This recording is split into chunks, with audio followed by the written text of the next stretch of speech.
Hello friends, welcome back to my channel. आज की video में मैं आपको डिलीवरी के बाद खाने वाली पंजरी बताने वाली हूँ कि किस तरह से बनाएं। ये पंजरी खाने से जिसकी डिलीवरी हुई है उसे कभी भी फ्यूचर में कमर का दर्द, घुटनों में दर्द, किसी भी प्रकार की दर्द नहीं आती है। ये बहुत ही फ़ायदेमंद चीज़ है पंजरी, क्योंकि इसमें सारे ड्राई फ्रूट्स डालकर बनाया जाता है। इसमें गोंद और मखाने भी इस्तेमाल किया जाता है, जो कि कमर का दर्द के लिए और कैल्शियम के लिए बहुत ही फ़ायदेमंद है। तो चलिए देखते हैं हमें कितना क्या क्या चाहिए। काजू बादाम 50 ग्राम, खोपरा 150 ग्राम, पिस्ता 50 ग्राम, अंजीर 50 ग्राम, कंगनी के बीज 100 ग्राम, गोंद 150 ग्राम, खजूर 100 ग्राम, घी आधा किलो, मखाने 150 ग्राम। सबसे पहले हम हमारा गैस स्टोव ऑन करके एक पैन ले लेंगे, जिसमें हमें इन सारी चीज़ों को घी में तल लेना है। तो यहाँ पे पहले हम अपने ड्राई फ्रूट्स फ्राई कर लेंगे। डीप फ्राई भी नहीं करना है, जस्ट घी में। तो हम अपना घी ले लेंगे और उसमें हम काजू बादाम अच्छे से रोस्ट कर लेंगे। तो पहले हम अपने काजू बादाम से शुरू करेंगे। जितना ज़्यादा घी डालेंगे उतना ही इसका लाइफ टाइम बनी रहेगी, क्योंकि ये ज़्यादातर लोग इसे 2 महीना, 3 महीना, 4 महीना स्टोर करके खाते हैं। लेकिन ये डिलीवरी के पहले 40 दिनों में बहुत ही कंपलसरी होता है, कंपलसरी खाया जाने वाला चीज़ है। तो इसे लाइफ टाइम बनाए रखने के लिए हम ज़्यादा से ज़्यादा घी यूज़ करेंगे। तो इस तरह से हम दोनों काजू बादाम अच्छे से, आप देख सकते हैं बबल्स आ रहे हैं। ये बबल्स आए तक, ये क्रंची हुए तक इसे अच्छे से घी, मतलब काजू बादाम के अंदर अच्छे से घी चले जाना है, उस तरह हम इसे अच्छे से फ्राई कर लेंगे घी में। तो यहाँ पे हमें स्लो मीडियम पे रखकर फ्राई करना है, ताकि काजू बादाम जले नहीं। तो यहाँ पे मैंने स्लो पे रख के, मुझे लगभग 10 मिनट्स लगा काजू बादाम फ्राई करने के लिए। तो फ्राई हो जाने के बाद हम इसे एक पैन में, एक प्लेट में निकाल लेंगे काजू बादाम।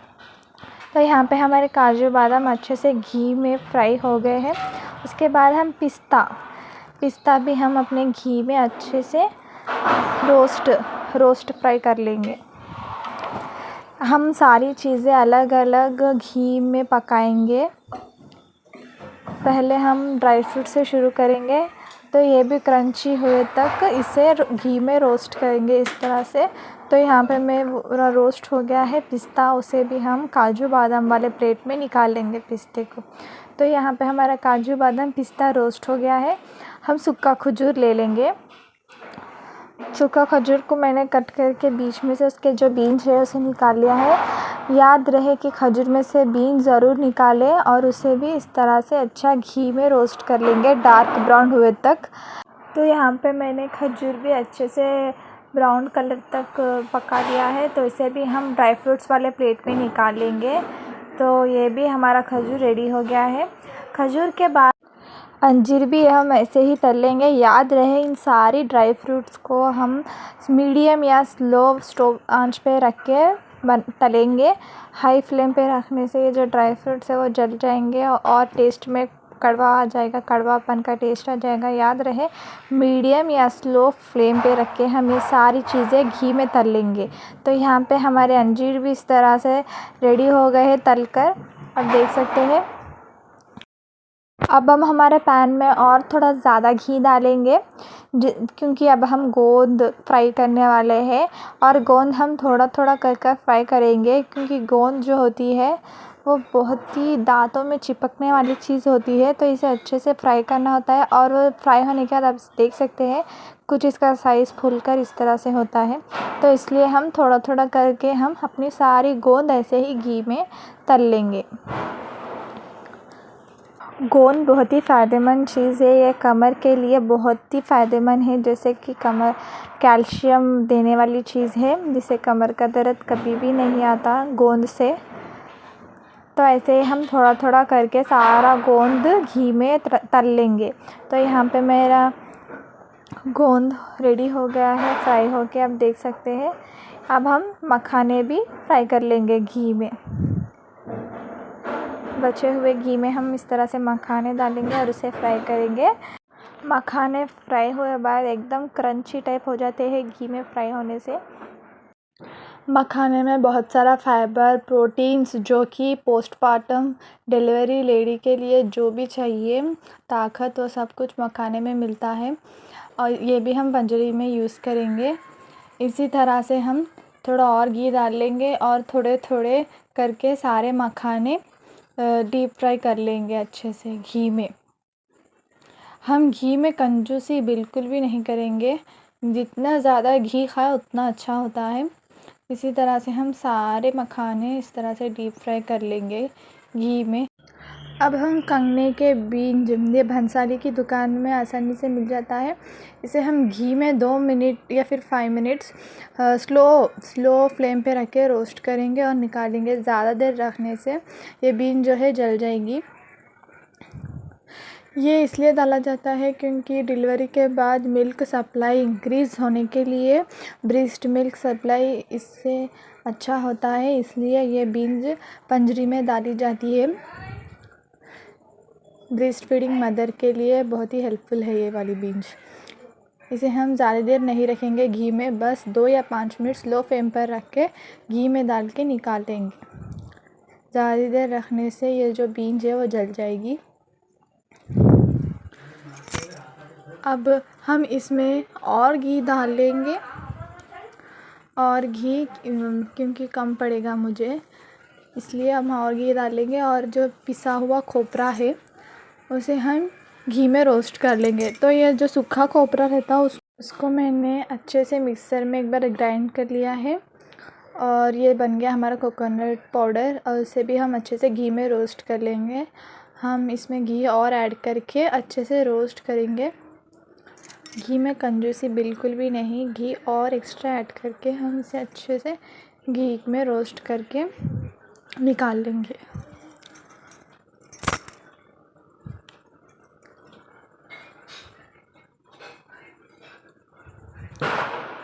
आप देख सकते हैं कितना अच्छा से हम ये सारी चीज़ें स्लो फ्लेम पर रख के ही रोस्ट करेंगे या फ्राई करेंगे। ज़्यादा फुल पे रखेंगे तो जल जाएगा।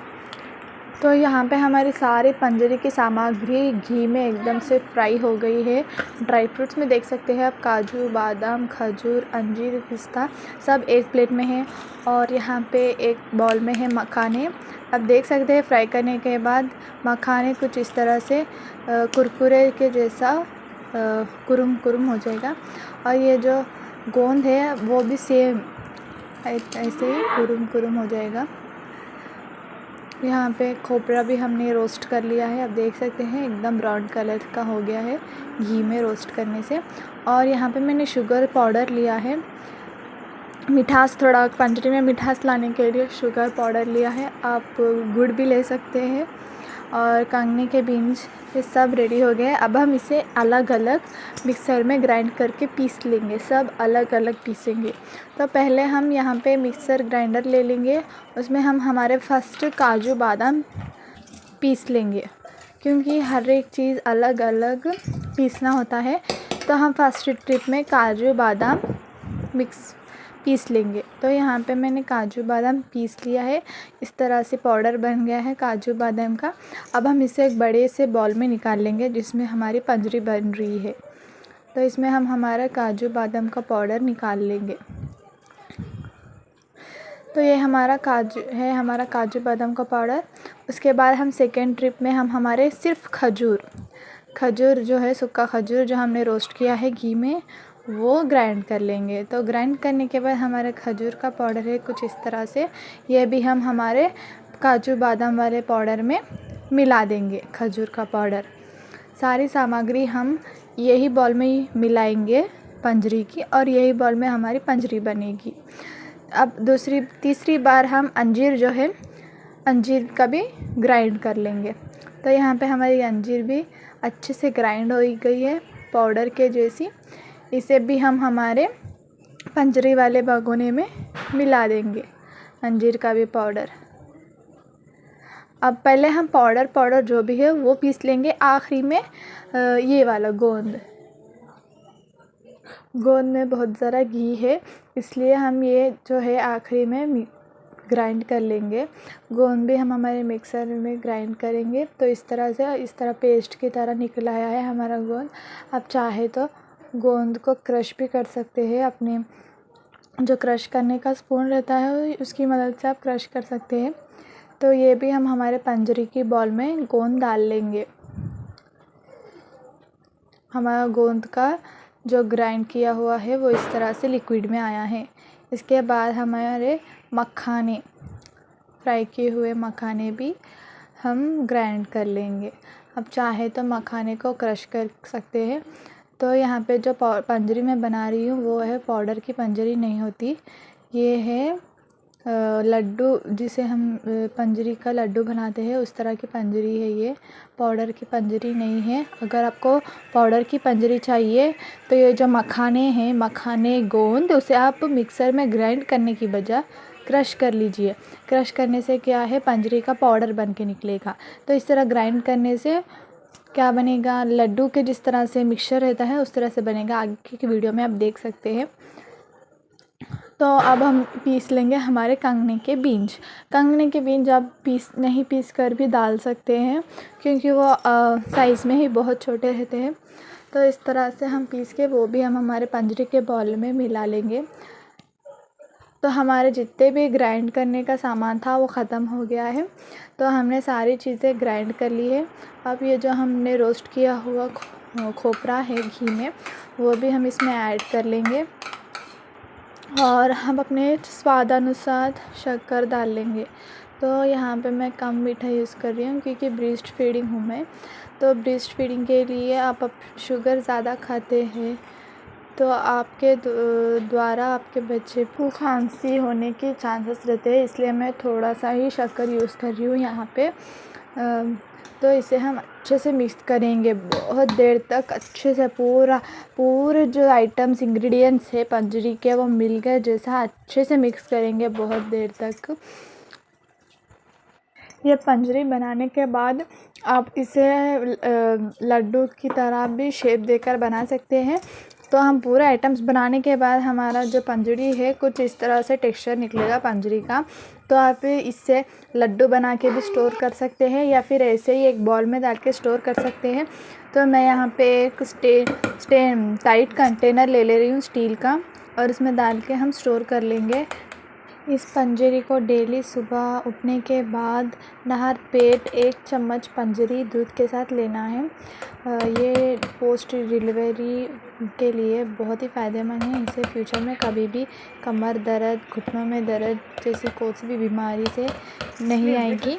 तो ये था हमारा पंजरी का फुल रेसिपी वीडियो। अगर आपको वीडियो पसंद आया है तो लाइक करें, कमेंट करें और अपने फैमिली मेम्बर्स के साथ शेयर करें। Thank you for watching.